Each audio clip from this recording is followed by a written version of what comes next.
Hey YouTube, it's Dr. T stopping by for another video. I wanted to talk with you about my first pistol permit. So the first permit that I got was actually from Utah. I attended a class and it was kind of weird because in the class, I was the only one that didn't have a New York State pistol permit. So even the instructor was like, he was a little hesitant. He's like, I don't know if you should really take this class yet because you don't have your New York permit. Maybe you should wait. And I said, what can I lose? The worst they could say is no, right? So this is just a testament that encourages you to just move forward. Even though somebody may say that something may not work out for you, it's okay. Just go through the process, trust your gut instinct, follow your heart, follow your mind, and move forward with it, because Utah ended up being my first pistol permit, okay?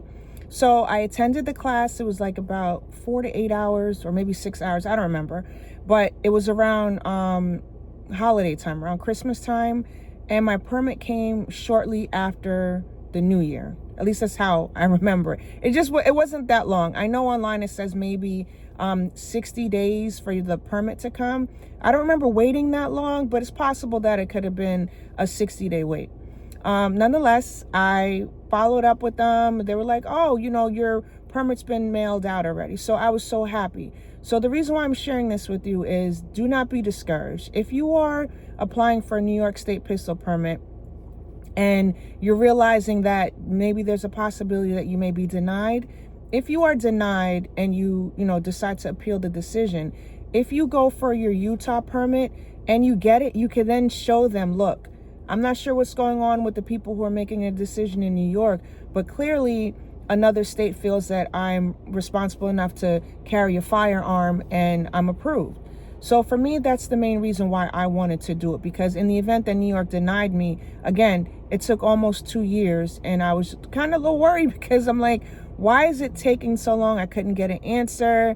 All I kept hearing was, oh, it's on the judge's desk, and I got no information. So again, I said to myself, like, what can I lose? Like, the worst they could say is no.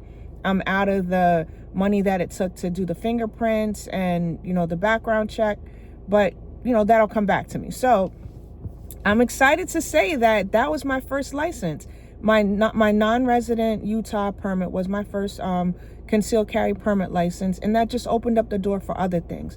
So shortly after that, my New York permit came, and I was excited because you guys know, as I shared before, it was just a long time to get the New York permit.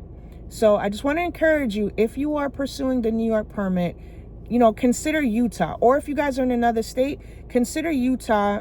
And what happens is, I think I mentioned this, but if you have a pistol permit in your state that does not recognize any other state, and you can apply for Utah, they will give it to you.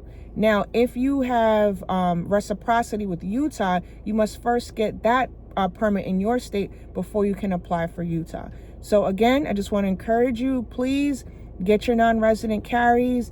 It's a benefit to you because if you decide to drive or fly somewhere and you want to carry, your permit that's from another state may have reciprocity with another state that you're visiting, and you don't need to get a permit in that state because your permit from, say, Utah covers another state. So I just want to encourage you to, keep racking up those non-resident permit carries and, just, continue with the process. And please like, share, and subscribe, and I'll talk to you soon. Bye.